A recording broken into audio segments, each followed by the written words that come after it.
My name is Mike DeAngelis. I'm a pharmacist here in East. We're located in East Setauket. I have been here for 56 years, helping people with her problem and all of the other problems. The only unfortunate thing about the situation that we have here is that there is no cure. The best treatment for this condition is alleviating the pain and just taking care of all of the side effects that it has. And we just can treat symptoms. That's the best we can do. There is a tremendous lack of research to cure this problem rather than just treating the problems that we have with it. So we've been going on for years and years. There is no cure. There's only alleviating all of the problems that come with it. And that's the best we can do. Fortunately, I'm in a position where I can help give the medication, tell them what it's about, how to use it, what benefits you get from it, and what it's not going to do.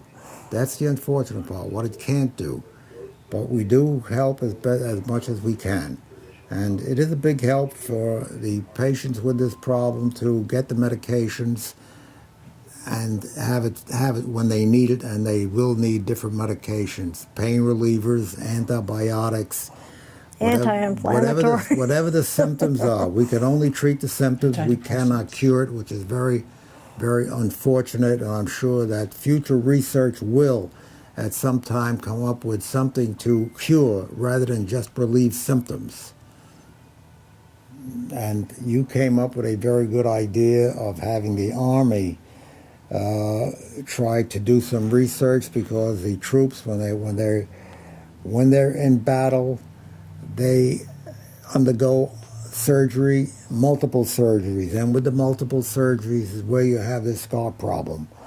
And the Department of Defense, Army, should try to get somebody or do some research so that we can find a cure rather than just be in a position where we're relieving symptoms. Exactly. Okay. Exactly. Yeah. Exactly. Yeah. Exactly. Diagnostic tools also for diagnosing. Usually a patient has to go through many months, if not years, of different tests to try and rule out other symptoms before, other diseases before they can get to address the symptoms of their problem. There's no name for it for so long. It becomes this big mystery. Doctor after doctor and hospital after hospital says the same thing. It's not disease number 1, it's not disease number 2, it's not disease number 3. And then at the end, they find out that it's adhesions. And they're told, okay, we found out what it is, but we don't know anything about it and there's nothing we can do. Here's some pain medicine, go home. Right.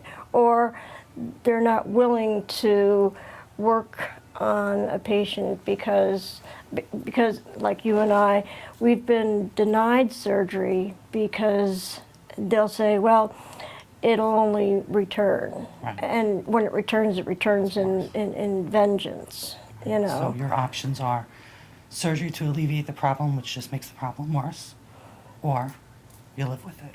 And I myself just had a bowel obstruction.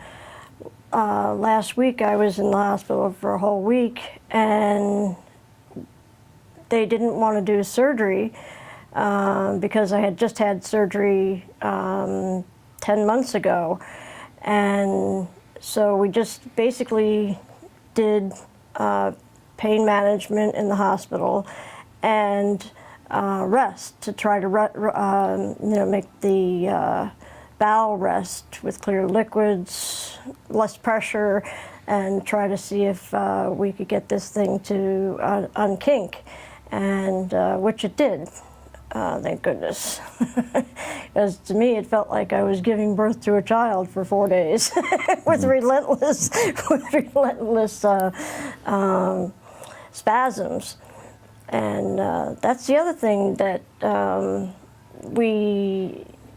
education has got to be the key to all of this.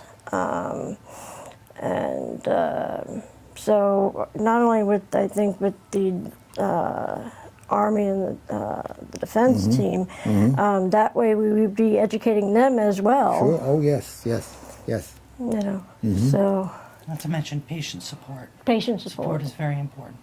Yes. There's, as well as a host of physical conditions, there's a lot of emotional and mental conditions that go along with a situation where you have chronic pain and you become, it's debilitating physically, emotionally, and mentally. People have been denied insurance, such as disability, as we had spoken about prior in the prior taping. They have also been denied care in the emergency rooms and doctors' offices because of lack of insurance. They've also been denied care because let's say the local hospital thinks that local emergency rooms think that you're addicted to pain medications and things like that. But what I was surprised to learn today when I was out at my pain management doctors, that now, I mean, they've always had wonderful tracking, but now they can really keep track of the medications, is because instead of having your doctor give you a prescription, a piece of paper, now they can email it, and Yes. it makes it much easier on not only the patient but the physician as well to keep records. Yes, yes. So, and Plus the lack of doctors, a lot of doctors, not all of them, but a lot will deny the existence of adhesions as being a problem. They'll say scarring is normal. And while that's true, scarring is normal, there comes a point where it stops being normal. And we have to figure out a way to diagnose when that happens. And when a person goes from scarring normally as a part of healing to an overactive disorder where the healing will not stop. Instead of people say, I wish that you could heal, we wish that we wouldn't. right. It's almost an opposite. And I was actually talking to Mr. Mike today briefly about, we know that adhesions form within the first 24 to 48 hours. And we know that the reason why they occur is because you have the blood supply and you have all the right formulas for the plasma and the red blood cells all making, rushing around trying to repair the body. But there is a switch, almost like a match, that there's something that ignites with Melissa and I, because we grow adhesions so well.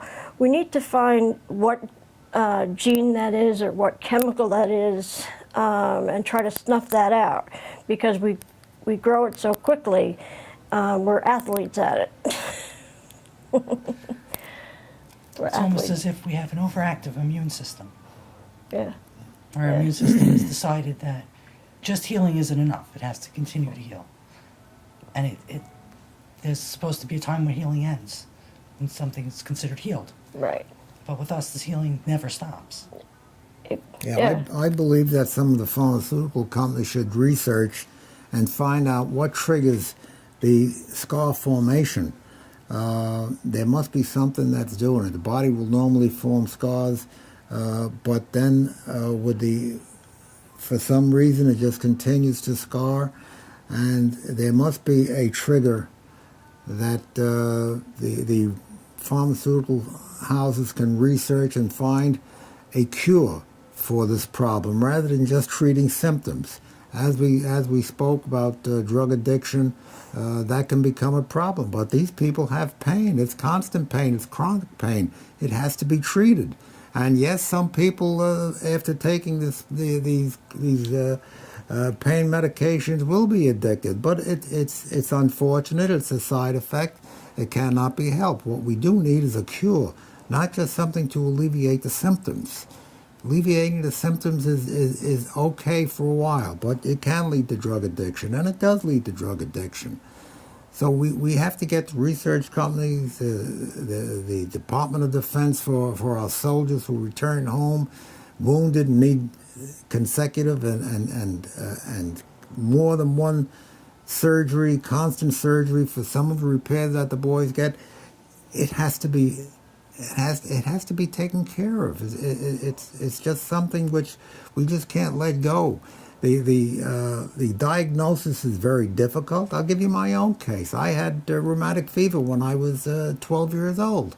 It's very possible that I had scar tissue because 16 years ago I had my aortic valve replaced. That could have been damaged by scar tissue. Mm-hmm. And we don't know how many people have this problem because the diagnosis is so difficult. But we do need to find a cure, not treating just symptoms. Yep. Unfortunately, cures usually come at the expense of the patient.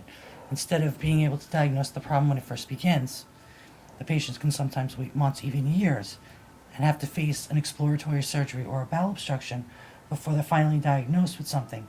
And then once they're given the devastation of a diagnosis and told there's no cure, they're sent home with zero resources. There's nothing to tell them how to deal with their problems. Yeah, there's nothing, absolutely nothing out there.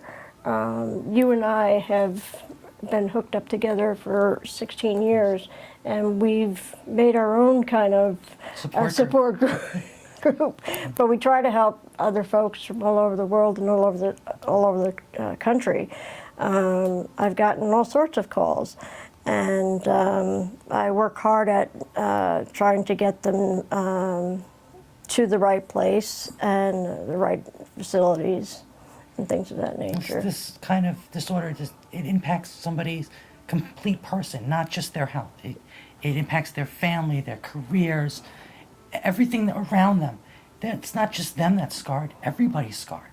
Everybody. Every single person is touched by this in some way or another. Mm-hmm. Somebody that they know has gone through this or is going through this. And we have a wonderful,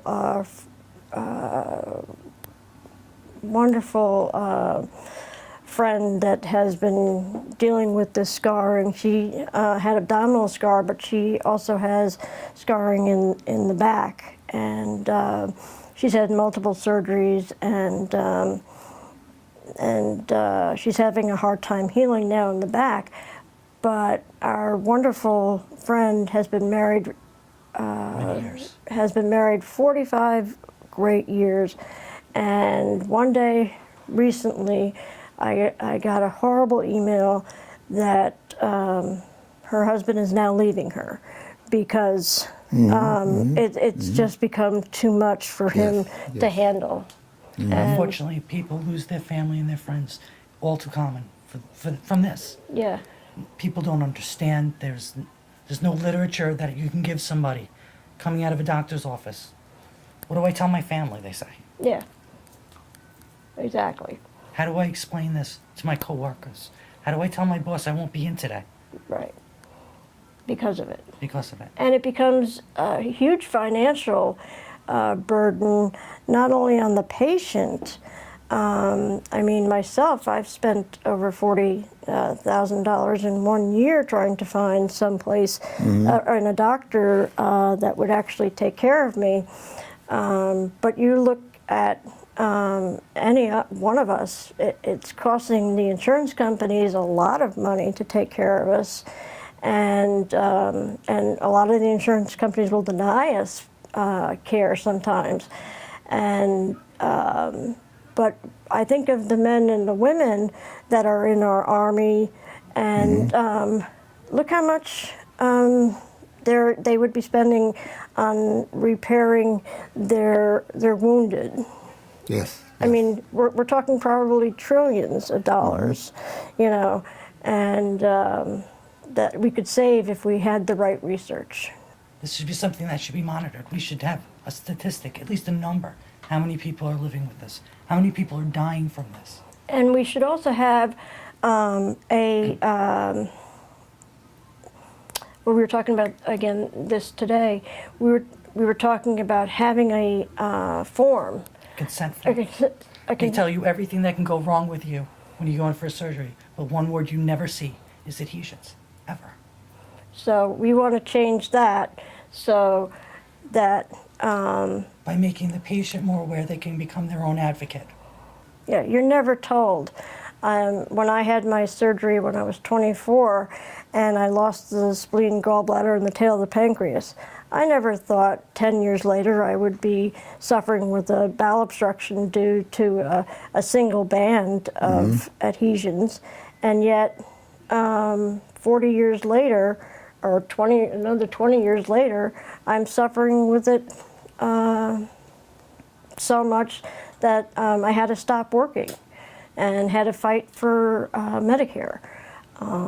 Melissa had to fight the same way, and it's horrible. It's hard enough to make the decision to have to apply for help. It's a blow to one's self-esteem, which is already lowered. And to have to beg and grovel and then be told, sorry, you're not worth it, you have to hire an attorney. Yeah. I don't believe you.